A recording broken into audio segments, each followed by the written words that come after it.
bumi seperti di surga. Berikanlah pada kami ya Bapa makanan kami hari ini yang secukupnya. Ampunilah kesalahan kami ya Bapa, seperti kami juga mengampuni yang bersalah pada kami. Dan jangan masukkan kami dalam pencobaan, tetapi bebaskanlah kami daripada yang jahat. Karena bagimu-lah kerajaan Bapa, kuasa dan kemuliaan sampai selama-lamanya. Bapak yang maha baik, terima kasih untuk pagi dan siang hari ini Bapak. Kami mengucap syukur kalau kami boleh bangunan tubuh yang sehat, nafas kehidupan yang daripadamu, keluarga yang baik, gereja yang baik, semua yang baik penyertaan-Mu di sepanjang 2021 kami alami dalam kehidupan kami Tuhan. Kami terlalu percaya tahun 2022 Tuhan, Engkau akan memberikan kami berkat yang lebih luar biasa lagi daripada tahun sebelumnya Tuhan. Dan kami percaya pada siang hari ini siapkan hati kami untuk mendengarkan apa jadi isi hati-Mu ya Bapak. Supaya pada waktu firman-Mu disampaikan yang sakit Kau sembuhkan ya Bapak. Untuk roh kami yang sudah suam-suam kuku Kau bangkitkan kembali. Untuk berapi-api dalam Engkau ya Tuhan. Bangkitkan iman kami dalam Engkau ya Tuhan. Kami mengucap syukur ya Tuhan. Biar segala puji, hormat, syukur, kemuliaan pada pagi dan siang hari ini Bapak kami cuma naikkan dalam satu nama. Yaitu dalam nama Yesus Kristus Tuhan kami. Haleluya. Amin. Yes, silakan duduk Bapak Ibu semuanya. Shalom. Oke, hari ini Bapak Ibu, sesuai dengan apa yang Tuhan berikan kepada gembala kita, tema daripada sepanjang tahun 2022 ini bicara mengenai iman. Makanya hari ini Bapak Ibu izinkan saya untuk sharing sesuatu firman Tuhan yang berjudul iman yang mengubahkan. Nah, saya percaya Bapak Ibu sebelum saya akan bagikan firman Tuhan, kita mau sama-sama baca firman Tuhan dan saya mau kita benar-benar perhatikan setiap kata demi kata Bapak Ibu. Oke? Kita akan baca dalam Yohanes 6 ayat 5 sampai 13. Saya akan bacakan. Ketika Yesus memandang sekelilingnya dan melihat banyak orang berbondong-bondong datang kepadanya, berkatalah ia kepada Filipus, "Di manakah kita akan membeli roti supaya mereka ini dapat makan?" Next.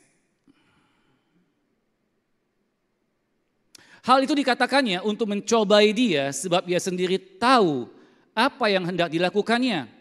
Jawab Filipus kepadanya, roti seharga 200 dinar tidak akan cukup untuk mereka ini, sekalipun mereka masing-masing mendapat sepotong kecil saja. Seorang dari murid-muridnya yaitu Andreas, saudara Simon Petrus berkata kepadanya, "Di sini ada seorang anak yang mempunyai 5 roti jelai dan 2 ikan. Tetapi apakah artinya itu untuk orang sebanyak ini?"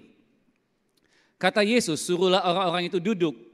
Adapun di tempat itu banyak rumput, maka duduklah orang-orang itu kira-kira 5.000 laki-laki banyaknya. Lalu Yesus mengambil roti itu mengucap syukur dan membagi-bagikannya kepada mereka yang duduk di situ. Demikian juga dibuatnya dengan ikan-ikan itu sebanyak yang mereka kehendaki. Ayat 12. Dan setelah mereka kenyang, ia berkata kepada murid-muridnya, "Kumpulkanlah potongan-potongan yang lebih supaya tidak ada yang terbuang." Maka mereka pun mengumpulkannya dan mengisi 12 bakul penuh dengan potong-potongan dari kelima roti jelai yang setelah orang makan. Nah, saya percaya Bapak Ibu, ayat ini bukan sesuatu yang baru bagi kita, tidak asing bagi kita. Kita pasti sudah sering dengar ayat ini, di mana Tuhan Yesus membuat mujizat 2 ikan, 5 roti dan memberi makan 5.000 orang. Dan sisa berapa? 12 bakul. Nah, saya mau tanya nih Bapak Ibu, kita sudah baca tadi semuanya baik-baik? Udah perhatiin semuanya? Sudah pay attention dengan baik? Nah, saya mau tanya nih. Kira-kira di cerita ini dalam Yohanes ini apa yang kurang Bapak Ibu? Ayo. Apa yang kurang? Minum? Oh, minum kurang ya. Gak ada yang jual minum ya. Mesti ada yang jual teh botol mestinya ya. Thank you. Nah, di dalam Yohanes ini Bapak Ibu ada yang kurang. Makanya kita kalau baca Alkitab Bapak Ibu, kita pastikan untuk membaca Alkitab itu di dalam kitab Injil itu ada Matius, Markus, Lukas, Yohanes, di mana 4 murid Yesus dalam membagikan sebuah cerita, dalam menyampaikan sebuah cerita ada 4 sisi, ya, sehingga kita semakin lengkap dalam mengerti apa yang sebenarnya kejadian yang terjadi pada saat itu sehingga dapat memberkati kehidupan kita. Nah, yang bagian yang kurang di ayat ini Bapak Ibu, saya akan bacakan di dalam kitab Matius. Nah, apa yang kurang? Nah, baca baik-baik lagi apa yang kurang ya. Di Matius 14 dikatakan menjelang malam. Katakan sama-sama menjelang malam. Menjelang malam. Jadi tadi yang kurang adalah waktunya Bapak Ibu. Jadi tadi ceritanya tuh sudah disampaikan dengan baik, tapi waktunya itu kurang. Menjelang malam murid-muridnya datang kepadanya dan berkata, "Tempat ini sunyi dan hari sudah mulai malam. Suruhlah orang-orang banyak itu pergi supaya mereka dapat membeli makanan di desa-desa. Nah, waktu menjelang malam atau malam hari ini penting Bapak Ibu. Ya. Kenapa dibilang malam hari ini penting Bapak Ibu? Karena malam itu bicara sesuatu yang gelap. Gak tahu apa-apa. Kita bicara sesuatu yang kita gak kelihatan. Di mana ujungnya. Ya. Sama seperti kadang-kadang Tuhan izinkan. Kenapa Tuhan izinkan pandemi dalam kehidupan kita Bapak Ibu? Ya. Pada waktu Tuhan izinkan pandemi, pada waktu kenapa Tuhan Yesus tanya sama murid-muridnya menjelang malam baru ditanya, gimana mau beli makanan? Kenapa nggak dari siang hari dipersiapin? Sebenarnya Tuhan tahu, Tuhan justru pengen mencobai, Tuhan pengen tes. Sama dalam kehidupan kita, banyak anak Tuhan kadang-kadang tanpa disadarin, Tuhan kenapa izinkan ada masalah dalam kehidupan kita? Untuk Tuhan pengen menguji kita. Apakah kita pada waktu di tengah masalah, kita tenang, kita percaya Tuhan menolong kita, atau kita panik seperti murid-murid Yesus. Ada amin? Kita lihat murid-muridnya pada bingung, pada panik, gimana mau cari makan, gimana mau kasih makan 5.000 orang pada malam hari. Tapi Yesus tenang-tenang aja. Katakan sama-sama, Tuhan tidak pernah panik. Tuhan tidak pernah panik, ada amin? Justru sebenarnya Bapak Ibu, bagi orang malam hari, bagi orang krisis, bagi orang ada masalah, bagi Tuhan tidak ada masalah. Ada amin, kemudian bagi Tuhan Bapak Ibu. Jadi makanya satu hal yang kita harus ketahui bahwa di tengah masalah, di tengah kegelapan, Tuhan sanggup. Bagi Tuhan itu adalah hal yang sangat mudah banget untuk membuat mujizat dalam kehidupan kita. Makanya Bapak Ibu hari ini izinkan saya untuk membagikan ada 3 hal yang tadi kita barusan baca sama-sama dalam Yohanes. Ada 3 hal, ada 3 langkah yang Tuhan Yesus sampaikan melalui firman Tuhan. Waktu kita kalau lakukan hal yang sama, apa yang terjadi 2000 tahun yang lalu akan terjadi dalam kehidupan kita semuanya. Ada amin? Nah, apa 3 hal itu Bapak Ibu? Yang pertama adalah apa? Kita mau baca sama-sama, duduk. Katakan sama-sama Bapak Ibu, duduk. Duduk, ya. Duduk. Maksud duduk itu apa Bapak Ibu? Banyak orang berpikir ya tengah masalah, tengah krisis ya duduk. Banyak nggak orang Bapak Ibu di tengah pandemi kita sering duduk di rumah Bapak Ibu? Nggak bisa kemana-mana, pasti duduk terus ya. Ya, nah hati-hati dengan duduk Bapak Ibu. Kadang-kadang seperti kayak di rumah saya kita tuh dikirimin, kadang ada yang kirim kue, ada yang kirim roti. Kadang-kadang duduk tuh bahaya Bapak Ibu. Duduk makan roti, makan kue, lama-lama mengembang ke kanan ke kiri Bapak Ibu. Nah, bukan duduk yang seperti itu yang Tuhan inginkan.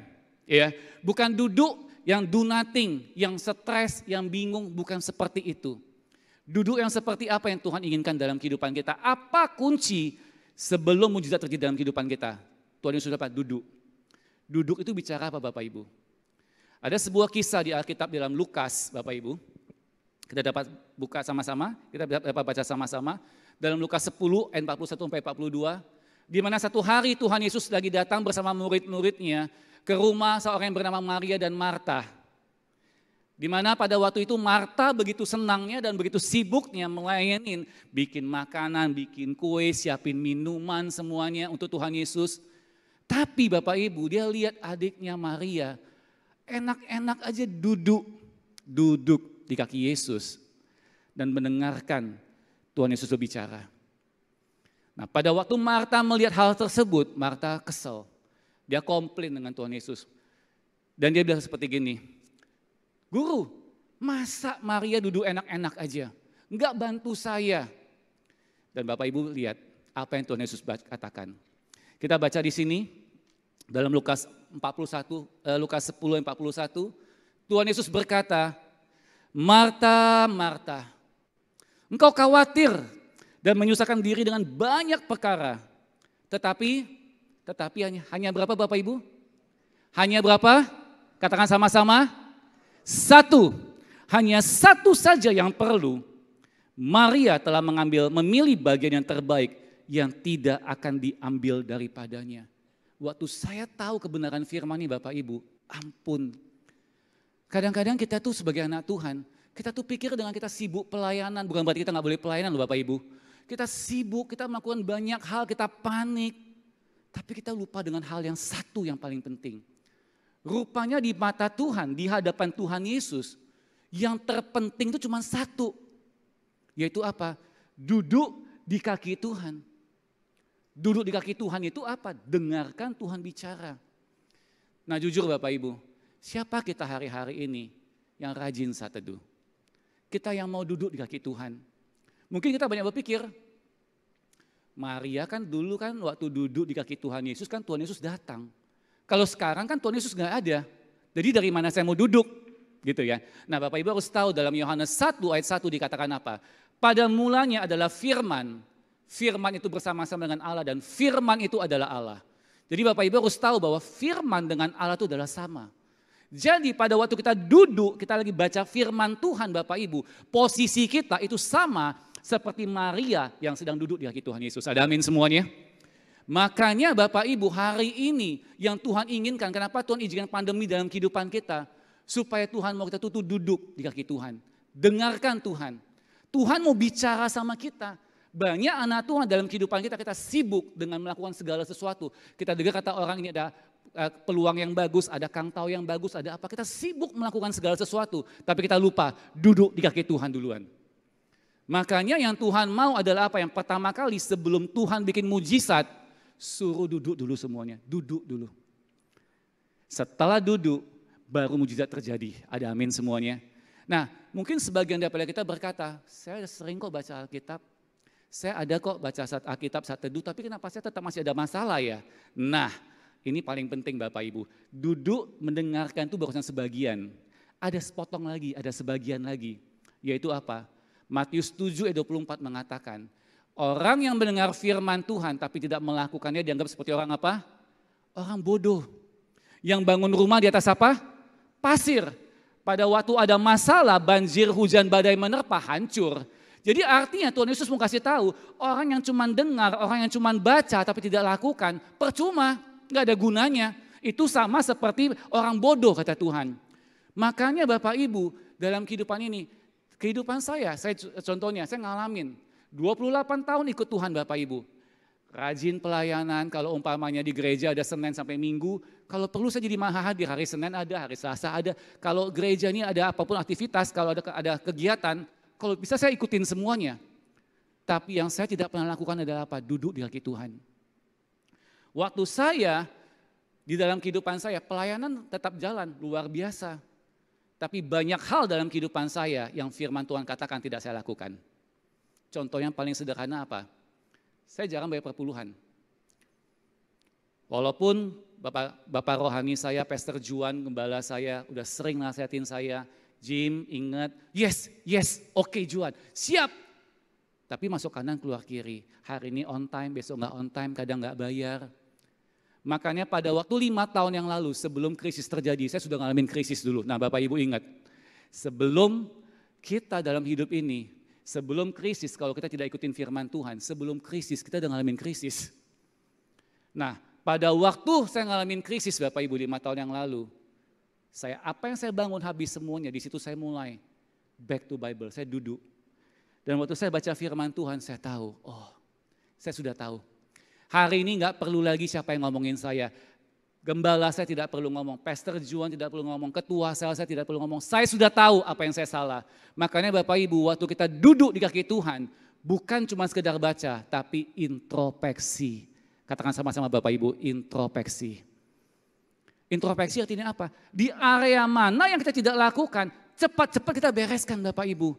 Makanya setiap hari Bapak Ibu, berkat Tuhan dalam kehidupannya itu melimpah. Seperti kalau saya umpamakan sebagai bejana, bejana ini berkat Tuhan itu penuh.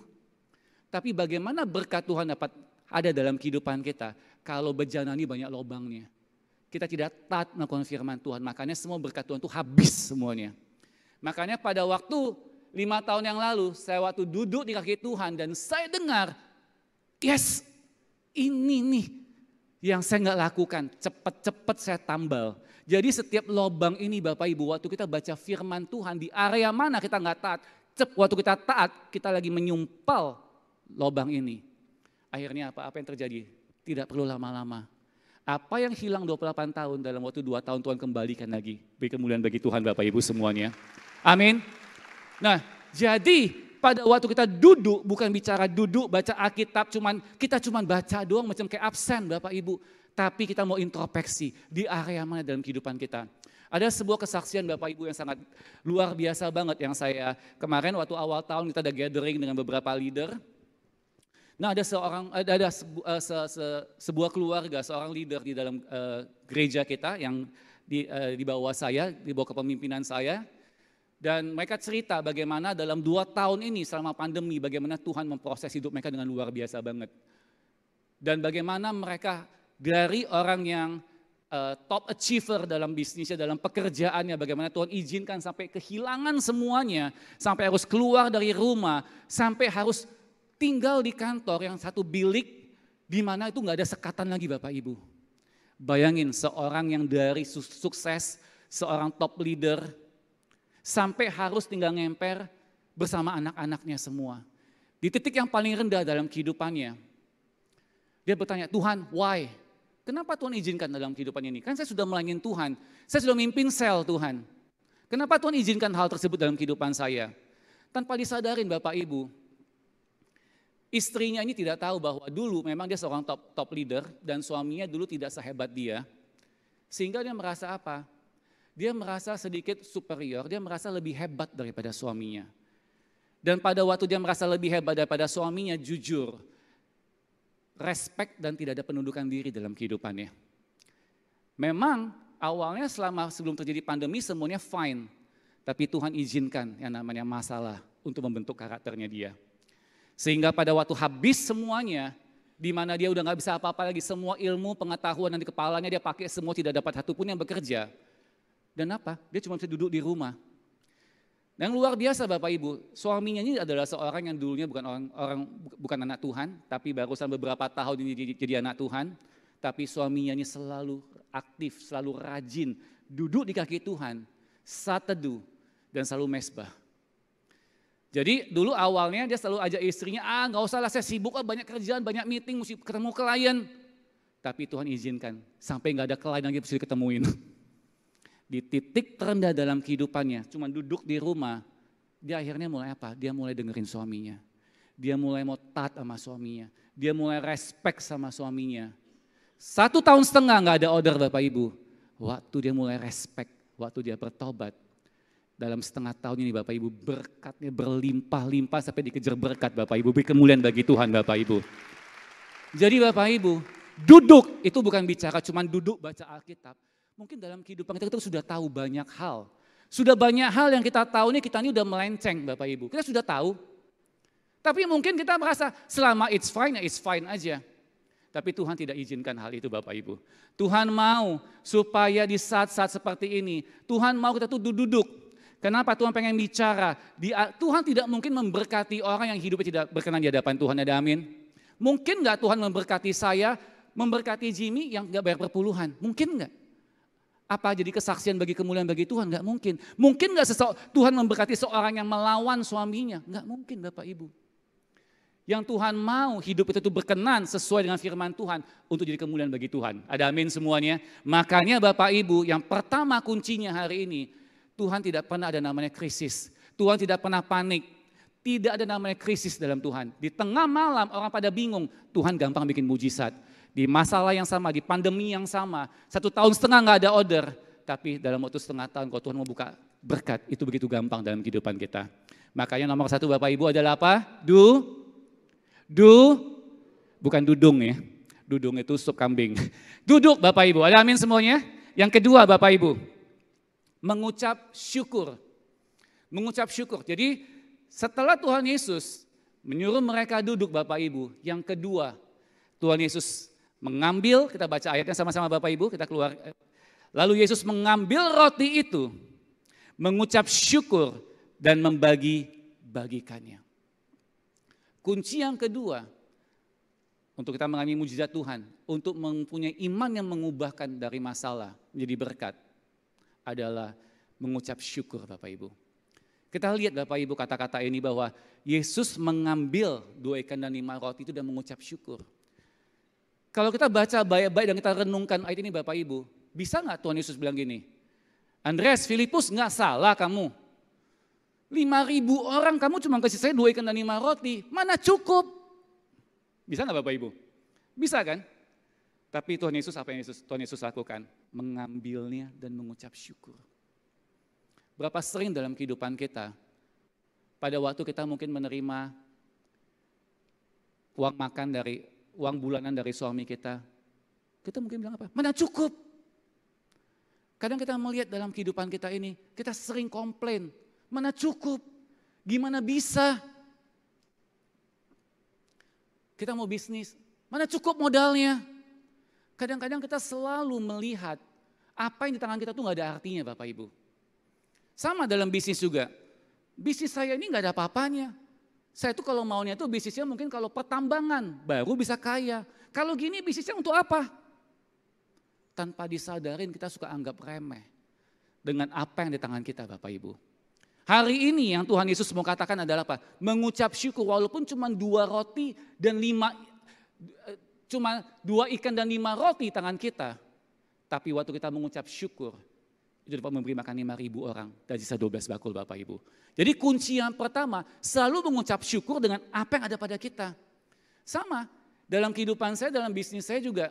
Waktu Tuhan izinkan dulu item barang saya ada ratusan item Bapak Ibu. Dan Tuhan bilang apa? Kamu cuma fokus sama 1 aja. 1 Tuhan. 1. Gimana 1 bisa? Mau kaya? Gimana? Fokus 1. Ngucap syukur. Bukan karena produknya Bapak Ibu.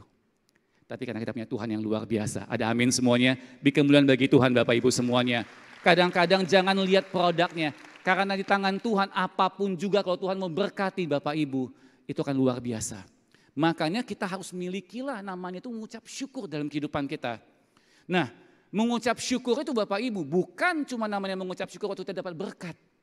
Jadi yang pertama kita harus mengucap syukur dengan apa yang pada kita. Yang kedua Tuhan mau mengucap syukur sebelum mujizat terjadi. Kita sering ya oke lah gue bisa mengucap syukur ya kalau dapat ordernya banyak, kalau udah dapat omsetnya gede. Tapi kalau sekarang kayaknya masih encrit-encrit gini ngucap syukur. Nah itu gak bisa Bapak Ibu. Kita coba baca di ayat ini Bapak Ibu. Waktu Tuhan Yesus mengambil 2 ikan dan 5 roti, ia mengucap syukur. Nah pertanyaan saya Bapak Ibu, waktu Tuhan Yesus mengucap syukur, mujizat sudah terjadi belum? Mujizat sudah terjadi belum? Belum.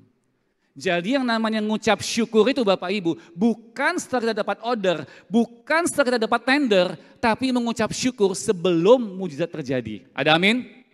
Nah makanya dalam kehidupan kita Bapak Ibu, selalu kita harus bangun setiap pagi dalam kehidupan kita.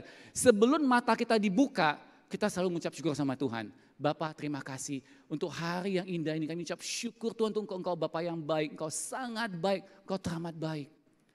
Kita harus mengucap syukur dalam kehidupan kita Bapak Ibu. Karena ada kuasa di dalam pengucapan syukur. Kita lihat Bapak Ibu, tembok Yeriko pada waktu Yosua katakan untuk mereka bersorak, mereka mengucap syukur, mereka berseru. Itu pertanyaan saya, tembok itu sudah hancur dulu atau belum? Belum. Justru mereka bersorak, tembok itu hancur Bapak Ibu. Jadi hari ini pada waktu kita mau nawarin sesuatu kepada orang-orang tolak kita jangan yang bersungut-sungut. Tuh kan gue udah bilang susah kan barangnya kan. Gue udah bilang barangnya gak laku. Gue udah bilang ini barang gak mungkin bisa laku. Di dalam keadaan pandemi ini gue capek-capek keluar. Yang ada ngucap syukur. Katakan sama-sama ngucap syukur Bapak Ibu. Saya percaya pada waktu Paulus dan Silas dikatakan di Alkitab. Mereka dalam penjara.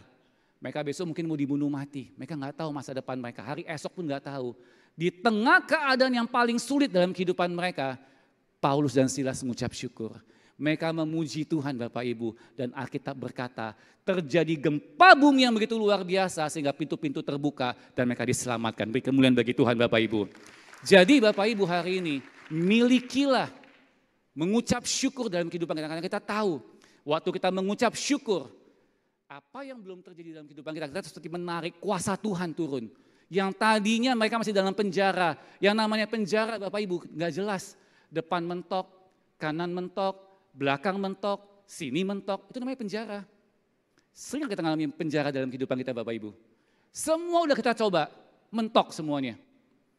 Tapi waktu kita mengucap syukur Bapak Ibu, terjadi gempa yang luar biasa. Setiap pintu-pintu itu tutup, Tuhan buka. Ada amin semuanya? Ada amin semuanya Bapak Ibu? Oke, beri kemuliaan bagi Tuhan Bapak Ibu. Nah yang ketiga Bapak Ibu, setelah duduk mengucap syukur, yang ketiga, Tuhan Yesus membagi-bagikannya. Apa arti membagi-bagikan Bapak Ibu? Membagi-bagikan itu artinya give, giving. Give. Hari ini, di tengah masalah, di tengah krisis, mungkin bisa aja murid-muridnya cuma 2 ikan dan 5 roti, suruh bagi. Gue makan apa? Kalau gue bagi, ini udah seencrit-encrit nih. Gue mesti bagi lagi. Nggak salah Tuhan. Udahlah gue makan sendiri aja lah. Nggak seperti itu. Murid-murid yang membagi-bagikan, memberi. Ada seorang anak yang mempunyai 2 ikan dan 5 roti, dia beri Bapak Ibu. Pada waktu dia beri, mujizat terjadi. Jadi artinya Bapak Ibu apa?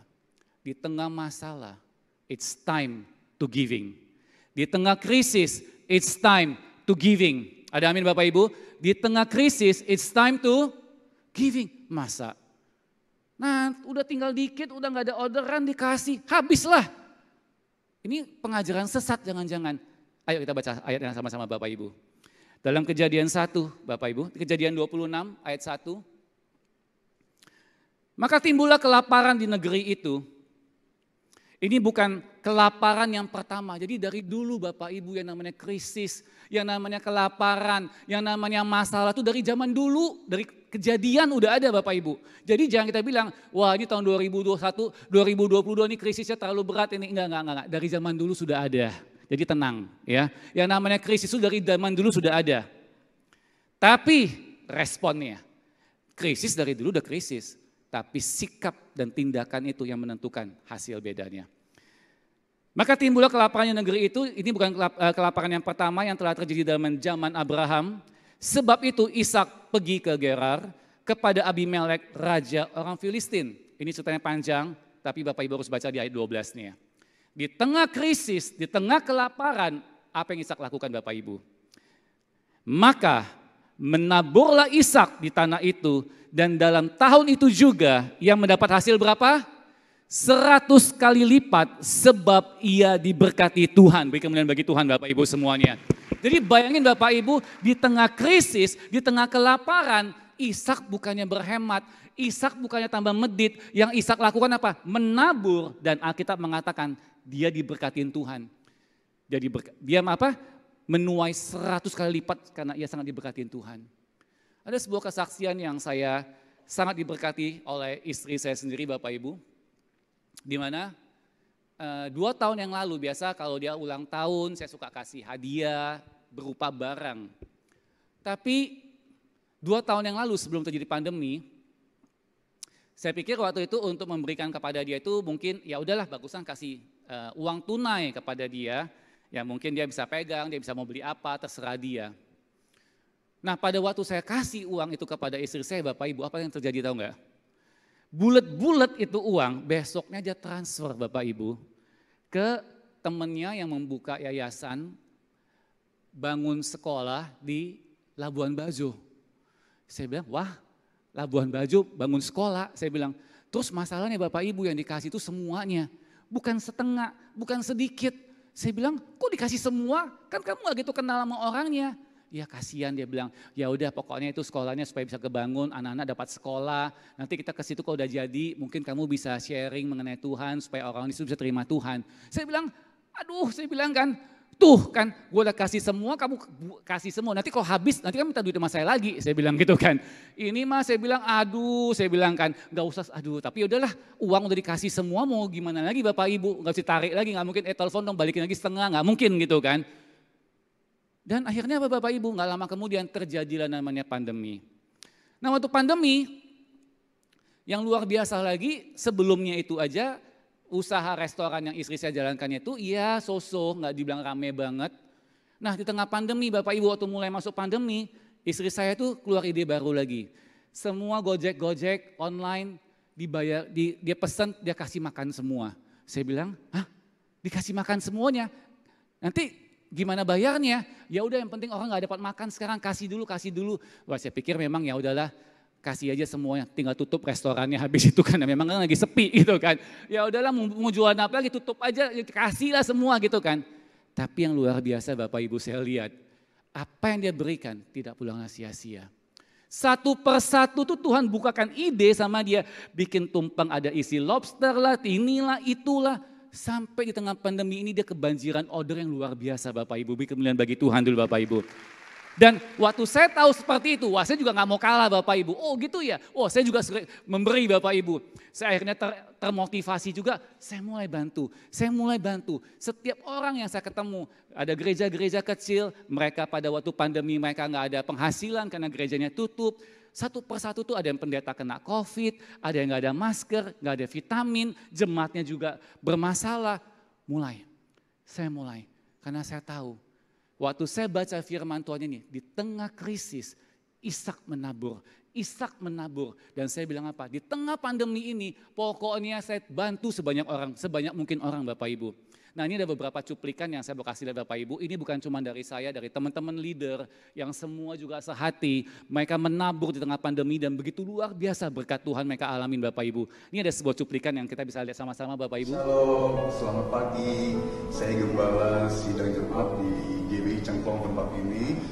Saya hanya bersyukur, berterima kasih kepada donatur dari GBI Gilgal yang menabur, menyelesaikan bangunan ini dengan baik. Tuhan Yesus memberkati. Saya hanya berdoa, ya Tuhan yang membalas semua kebaikan para donatur dengan luar biasa. Ya, terima kasih Tuhan Yesus pasti memberkati semuanya ini.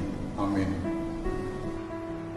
Saya sebagai gembala di GBI Jalan Bangun Nusa, saya sangat berterima kasih sekali pada Bapak Gembala dan juga Bapak Jimmy sehingga kami bisa melakukan semua pesan yang sangat berharga buat saya sebagai gembala di tengah-tengah masyarakat yang demikian tempat ini. Sehingga kami merindukan gereja di GBI Bangun Nusa ini mengalami pertumbuhan baik secara rohani maupun jiwanya. Terima kasih Pak. Sekali lagi terima kasih atas dukungan semua yang sudah dilimpahkan kepada kami melalui gereja kita Indonesia Jalan Bangun Nusa. Tuhan Yesus memberkati Pak. Shalom. Shalom. Puji Tuhan. Saya Pendeta Ketut Suarcana. Saya ucapkan terima kasih untuk Bapak Pendeta Juan Mogi sebagai gembala. Ya, kiranya Tuhan pakai Pak Pendeta Juan Mogi dan seluruh jemaat untuk terus jadi berkat ya bagi gereja-gereja yang sedang bertumbuh, bagi gereja-gereja yang sedang berkembang. Sekali lagi kami mengucapkan terima kasih untuk supportnya ya, sehingga pembangunan terus berjalan dan sudah mencapai titik-titik akhir ya, sudah hampir final lah, sudah 90% ya. Sekali lagi terima kasih untuk support ya, untuk doa-doanya ya, buah kasih yang sudah kami terima ya, yang begitu luar biasa. Tuhan memberkati. Amin. Beri kemuliaan bagi Tuhan Bapak Ibu semuanya. Waktu saya mulai ketemu mereka satu persatu, mereka di mana udah nggak bisa bangun gerejanya, mereka bingung, mereka benar-benar dalam keadaan yang hopeless. Tapi waktu saya mulai ketemu mereka, saya bilang apa? Kalau kamu ketemu mereka, pasti ada rencana Tuhan yang Tuhan mau pakai kamu untuk menolong mereka. Satu persatu kita tolong Bapak Ibu. Dan saya melihat Tuhan tidak pernah berhutang. Di tengah pandemi ini bisa dibilang produk yang saya jalankan ini bukan produk yang berhubungan sama COVID, yang tidak berhubungan sama kesehatan, produk otomotif yang mungkin banyak bengkel yang tutup. Tapi saya melihat bagaimana penyertaan Tuhan itu luar biasa Bapak Ibu. Sepanjang 2020-2021 ditutup, saya melihat dan saya waktu dapat laporan daripada adik saya Awen, saya sampai kaget. Bagaimana sepanjang 2 tahun ini, semua omset perusahaan kita itu naik sampai 40% Bapak Ibu. Beri kemuliaan bagi Tuhan Bapak Ibu semuanya. Jadi saya lihat apa yang kita tabur Bapak Ibu tidak pernah pulang dengan sia-sia. Seperti 2 ikan dan 5 roti tangan kita. Waktu kita mulai bagikan dan kita bagikan Bapak Ibu. Sisanya 12 bakul bagi kita. Makanya hari ini Bapak Ibu, berapa banyak kita yang kadang-kadang hari ini, kita mungkin bingung bagaimana caranya. Kita punya Tuhan yang hidup. Kita panik, tapi Tuhan tidak pernah panik dalam kehidupan kita. Dan yang terakhir Bapak Ibu, yang namanya membagi-bagikan itu artinya apa? Mendistribusikan.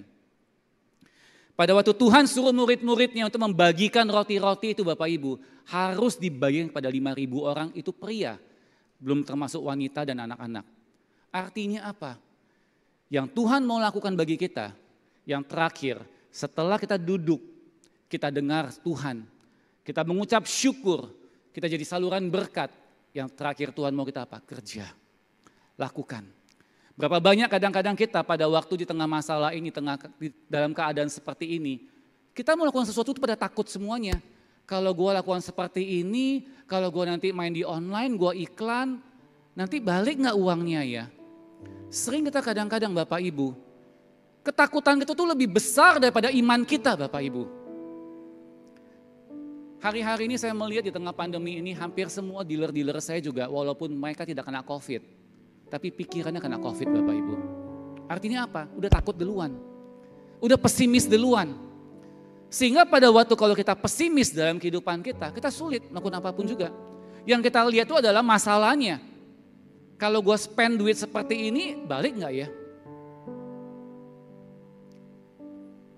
Ya memang mungkin banyak orang yang coba-coba dan akhirnya banyak yang gagal. Karena mereka lupa. Mereka miss yang pertama duduk di kaki Tuhan. Waktu kita duduk di kaki Tuhan, kita tuh lagi connect dengan Tuhan. Tuhan pengen menyamakan frekuensi kita hari ini. Dari frekuensi AM menjadi FM. Dari frekuensi duniawi, Tuhan pengen rubah jadi frekuensi God's frekuensi. Tuhan pengen bicara sama kita. Makanya waktu saya melakukan seperti ini Bapak Ibu, 3 hal ini dalam kehidupan saya, itu ide demi ide itu ngalir aja. Saya bilang sama Wan bangun tim. Berapa banyak Ko Jimmy? Kita bangun 40, tahun ini 100. Wah, apa balik modal Ko Jimmy? Apa bisa? Online, bangun seperti ini, spend budget seperti ini caranya, Tuhan kasih tahu seperti ini. Apa mungkin Ko Jimmy? Saya bilang taat aja.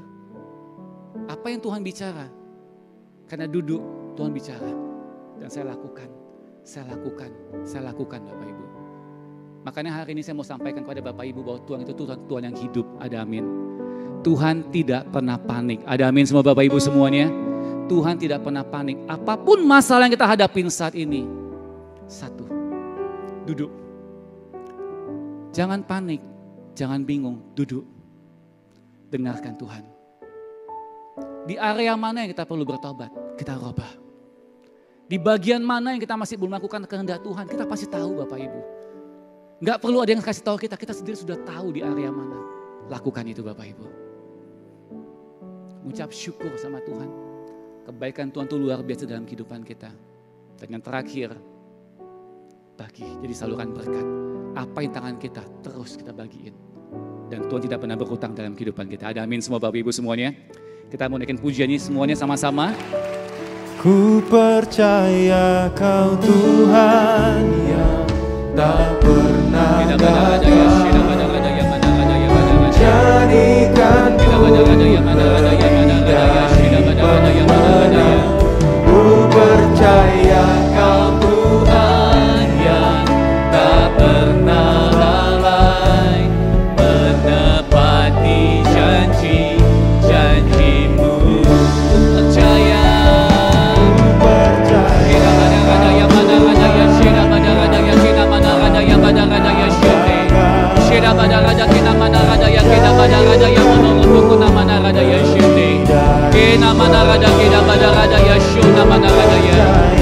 Kau Tuhan yang tak pernah lalai menepati janji-janji-Mu. Hari ini firman Tuhan mengatakan bahwa Tuhan tidak pernah gagal dalam kehidupan kita. Untuk menjadikan kita sebagai pahlawan, sebagai pemenang dalam kehidupan kita. Hari ini apapun yang kita alamin, apapun persoalan, krisis yang kita hadapin, Tuhan tidak pernah gagal dalam membentuk kita. Tuhan tidak pernah lalai dalam menepati setiap janji-janji dalam kehidupan kita. Cuma kadang kita yang masih menunda-nunda untuk melakukan apa yang menjadi kehendak Tuhan dalam kehidupan kita. Hari ini jemaat GB Gilgal yang saya kasihi, saya percaya hari ini. Mari kita datang hari ini dalam hadirat Tuhan. Kita bukan cuma sebagai pendengar firman, tapi kita menjadi pelaku-pelaku firman. Karena Tuhan sudah berbicara seringkali dalam hati kita, tapi kita masih belum melakukannya. Tapi biar hari ini di pertobatan kita hari ini, Supaya kita pulang dari tempat ini di area mana kita masih belum taat. Mungkin kita masih belum mengampunin orang yang bersalah pada kita. Tuhan mau kita untuk mengampunin. Kita mungkin masih belum mengasihi. Kita masih belum tunduk kepada pasangan kita. Hari ini kita mau bereskan hal itu di hadapan Tuhan. Sehingga setiap pundi-pundi yang berlobang dapat ditutup. Sehingga berkat Tuhan tercurah dalam kehidupan kita. Dan Tuhan mau pakai lidah bibir kita selalu memuji Tuhan. Mengucap syukur sama Tuhan. Karena Dia sungguh baik, sangat baik, teramat baik. Dan Tuhan mau di tengah krisis ini, kita tidak tahu 2022 apapun namanya, pandemi, endemi, apapun sebutannya. Tapi saya percaya Tuhan yang kita sembah tidak pernah panik. Tuhan yang kita sembah 2000 tahun yang lalu sanggup membuat mujizat. Tuhan yang sama juga sanggup membuat mujizat dalam kehidupan kita semuanya. Apa yang tangan kita meskipun cuma tinggal 2 ikan dan 5 roti, Tuhan yang sanggup memberi makan 5.000 orang sampai sisa 12 bakul. Hari ini terima dengan iman, percaya. Maka apa yang tidak pernah kita lihat, tidak pernah kita dengar, bahkan tidak pernah timbul di hati kita sekalipun, Tuhan akan sediakan bagi kita yang sungguh-sungguh mengasihi Tuhan. Terima kasih Bapak, Bapak sudah selesai menyampaikan isi firman-Mu. Biar segala puji, hormat, syukur, kemuliaan kami cuma dalam satu nama, yaitu dalam nama Yesus Kristus Tuhan kami. Haleluya. Amin. Yes, thank you. God bless you.